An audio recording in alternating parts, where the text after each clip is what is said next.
সম্মানিত উপস্থিতি, এখন আমাদের একটাই দাবি, আমার ভাই রহিজউদ্দিনের বিচার করতে হবে।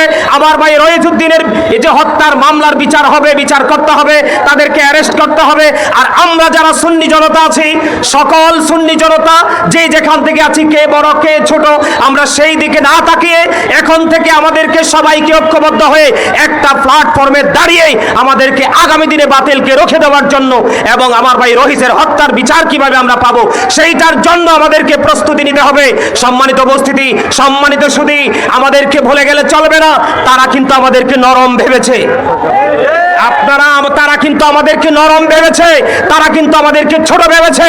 আমি গতকালকে লাইভ প্রোগ্রামে বলেছি যে এখনো পর্যন্ত 70 থেকে 75% মানুষ বাংলাদেশে আপনার সুফিবাদে বিশ্বাসে, ঠিক কিনা বলেন? আওয়াজ দিয়ে বলেন ঠিক কিনা? এখন আমাদের একটাই দাবি, আমরা যখন আমাদের দাবি আদায় করতে পারবো না, আমরা গতকালকে আমি বলেছি, আজকে আমি বলছি, আমরা প্রশাসনকে বাধ্য করব। আমরা কি করব? আমরা প্রশাসনকে বাধ্য করব। আমরা আমাদের জায়গা থেকে আমাদের অবস্থান জানান দেব। আমরা যদি আমাদের অবস্থানকে জানান দিতে না পারি, আমরা যদি আমাদের অবস্থানকে তাদের সামনে তুলে ধরতে না পারি, তাহলে কিন্তু ফ্যাসিস্ট যেইভাবে তারা তৈরি হয়েছে, আজকে যেভাবে আমার ভাই রহিজউদ্দিনকে হত্যা করেছে, আগামীকালকে তারা আরেকজনকে টার্গেট করবে, ঠিক কিনা বলেন? সম্মানিত উপস্থিতি, আসলে লম্বা বক্তব্য দেওয়ার কোনো সময় নেই, সুযোগ নেই। আমি সবার মনের আশা ব্যক্ত করার জন্য অনুরোধ করব, যার যার ভাষা প্রয়োগ করার জন্য অনুরোধ করব এবং সম্মিলিতভাবে আমরা প্রয়োজনে আজকে যদি আমরা 24 ঘন্টার মধ্যে আমার ভাই রহিজের হত্যার বিচার যদি আমরা না পাই, প্রশাসন যদি কোনো দায়িত্ব না নেয়, তাহলে সারা বাংলাদেশের সুন্নি জনতা ঐক্যবদ্ধ হয়ে আমরা তাদেরকে বিচারের জন্য বাধ্য করব।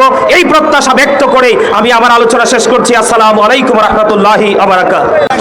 আসলে আপনারা ইতিপূর্বে দেখেছেন, আমরা 26 তারিখে প্রোগ্রাম করার জন্য যখন সকল সুন্নি জনতা যখন ঐক্যবদ্ধ হয়েছিলাম, তখন তারাই বাতিল ফেরকা যারা, তারা আমাদের এই প্রোগ্রামটাকে বানচাল করার জন্য বিভিন্ন প্লেস তারা চেঞ্জ করেছে।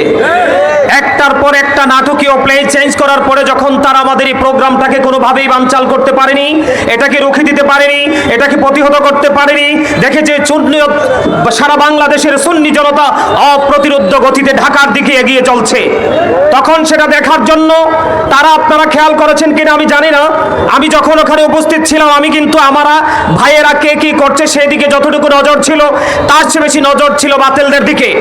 আপনারা খেয়াল করেছেন, আমরা যখন প্রোগ্রাম